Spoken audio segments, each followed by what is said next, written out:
Masterpiece. Flawless. Two words I've heard thrown around about Parasite more than any other film in recent memory. I think what sets Parasite apart is the level of attention to detail. Here's an example. Bong Joon-ho wanted to use sunlight as a way to illustrate the better life of the upper class. They're higher up in society, higher up physically, and therefore closer to the sun. So in the film, the first time we see the sun itself on screen is when Ki-woo from the lower class Kim family ascends a staircase towards the upper class Park family's house. The position of the Park house set was constructed specifically with the movement and direction of the sun taken into account to make this shot possible. Parasite's set design and the way Bong Joon-ho uses visual language to construct the world that surrounds these sets is a vitally important aspect of the film's themes. Understanding how Bong Joon-ho is using set design in this film helps us understand what the film is really saying about class structure. Spoilers ahead. This video is sponsored by YouTuber Tyler Mallory. Click the link in the description to check out his channel where he does great video essays about screenwriting. Parasite is a tale of two houses, one lower class and one upper class. After watching the film, I was surprised to learn that not only was the Park family home built for the film, but so was the Kim family's semi-basement home and the entire block that surrounds it. Great design, subtle but effective use of CGI, and a reliance on natural light keeps these sets from feeling like sets. But more than just looking and feeling realistic, the details of these sets and how they're portrayed in the film plays a key role in constructing the film's themes. Each house features a prominent window. One looks out at street level, one over a manicured lawn. These windows are both slightly unusual in shape, similar to the shape of the film's own 2.39:1 aspect ratio. In a way, our screen is the window we, the audience, get to view these two houses through. And through careful cinematography, these two houses seem to face each other. This impression is created with how these windows are shown early in the film. In the beginning of the film, director Bong uses the 180-degree rule to set up a line of action between the two windows, shooting them in the same way you would shoot two characters in conversation. The Kim's window is always shot from the right side of the room, and the Park's always from the left. It's subtle. In these early scenes, the Park's window is only really shown in the background, but it sets up a feeling that the Kim's house is on the left facing right, and the Park's house is on the right facing left. It's the same visual design director Bong Joon-ho used in Snowpiercer to illustrate class structure, with its lower class towards the back of the train and on the left of the screen, and its upper class to the front of the train and on the right of the screen. In Parasite, director Bong adds to this design. The houses face each other from left to right, but they also have a clear vertical relationship. Leaving the poor family's house, you have to ascend stairs just to get to the street. Entering the rich family's house, you go from the street upstairs into the house.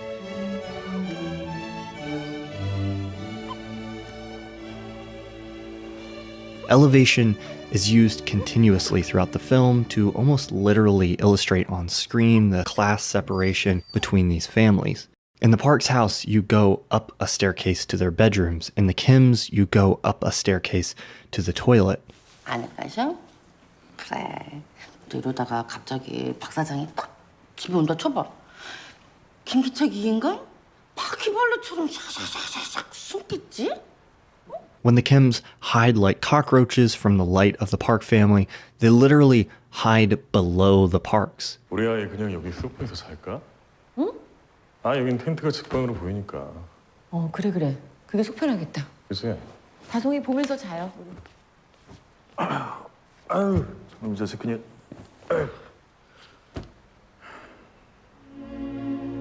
In scenes in the Kim's neighborhood, the streets behind them often seem to slope upward, giving the impression that there's always something above them. In the Park's neighborhood, the roads lead up towards the Park house or slope downward away from them. Director Bong uses descent and emphasizes the vertical distance between the classes in the two most stunning moments in the film. Throughout the film, the distance between the two houses isn't really illustrated. When the Kims walk, we don't see their journey, and when Ki-jung is driven home, we don't really get a sense of the distance or the elevation change. But when the Kims' plan goes awry, we do get to see the distance between the houses. And alongside that, we clearly see the descent. Every shot as the family runs from the Park house to their own leads them downward. Their place in the upper-class home was really just an illusion. And during this scene, we truly see and feel the sheer amount of separation vertically between the two homes.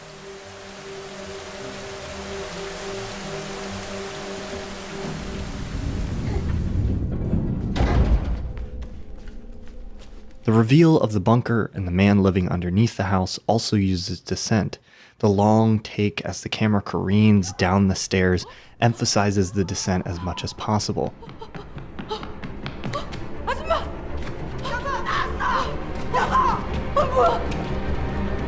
The staircase feels almost impossibly long. This is a fairly simple and elegant use of visual language to communicate a concept. It's something most viewers will catch on their first or second viewing.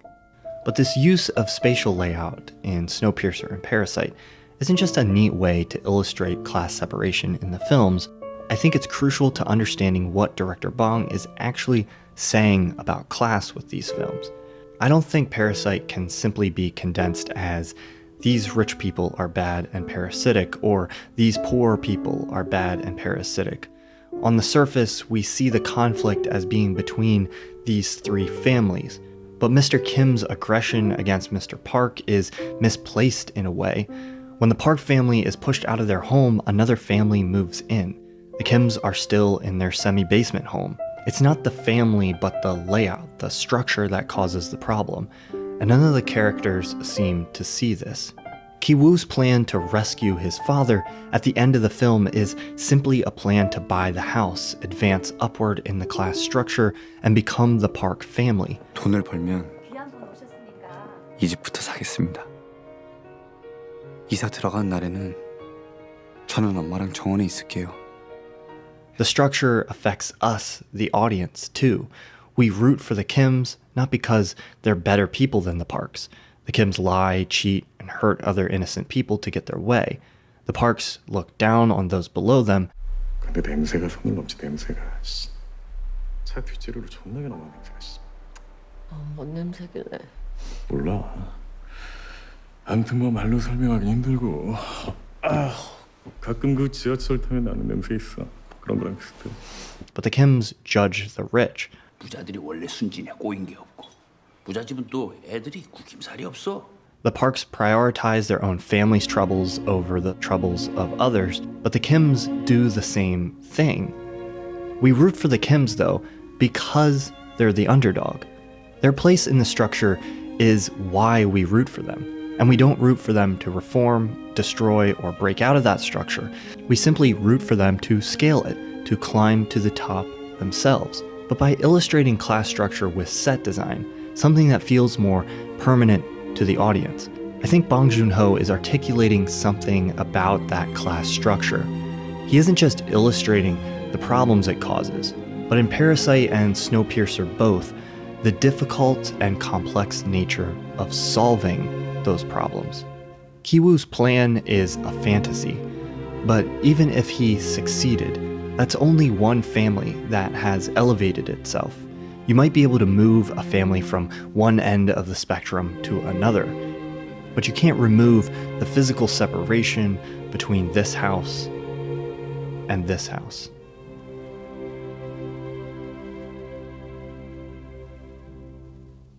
Thank you to Tyler Mowry for sponsoring this video. He does a lot of great content on his channel about screenwriting, but I want to highlight one specific video here. Recently, he made a video about writing a screenplay in 48 hours. Day 2, it's 9:02 a.m. I don't know if you can hear it in my voice, but I woke up feeling kind of sick today, but that's okay. I'm feeling energized and I'm gonna pound this out, get it done, and it'll be great. He walks you through his entire process, the struggles that he dealt with, and how he overcame them. It's a really informative and inspiring watch. Click the link in the card to check out this video, or click the link in the description to check out his channel and subscribe. I've learned a lot from his channel about screenwriting, and if you want to learn more about that, check out his videos for free on YouTube. Thank you so much for watching this video. Every month I make a bonus Patreon video. This month's video is about jump cuts in The Irishman. If you want to check that out, head over to patreon.com/thomasflight to sign up and support my channel.